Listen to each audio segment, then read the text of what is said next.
война. В началото на март 1943 година от новоприсъединените български земи от Беломорска Тракия в посока Лом, а оттам за Полша, тръгват влакове с над 4000 еврейски граждани. 11 март в петница със сутринта аз посрещнах първите вагончета, там специалните майсторе! еврейски лагер за принудителите. И това наистина сега се премълчава в този прозрак, толкова красиво целият български народ спаси евреите. И се премълчава, че това бяха лагери, родски лагери за принудителни. Ето го капачето. Еврейски народ. Лотър. 18 до 58 годишна възраст. По това време режисьорът Анжел Вагенщайн работи при строежа на ЖП линията Крупник-Демин-Хисар в района на Кресненското дефиле.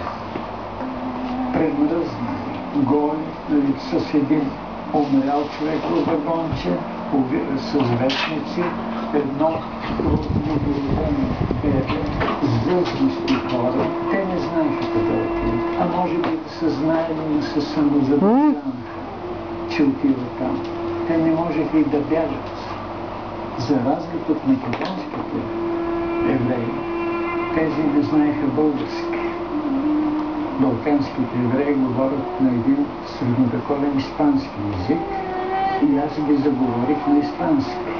Те казват, да, възраст ни в някакъв град в където ще изработим зеленчукови градини.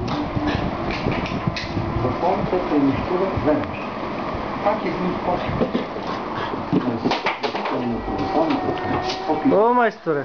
Организира казан, за който сме говорили това, което се купил въздух на поставените да нощуват и охраняване на български полицаи, евреи в вагоните.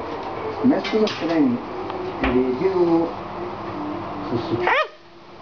И този обикновен казва всичко. Какво обаче става неизказано? Едва 100 от тези 4000 човека преживяват следващите дни. Седмица по-късно патрулирането в България, Вардарска, Македония, над 7000 евреи са събрани и изпратени на смърт в концлагер в полския град Тревлинка.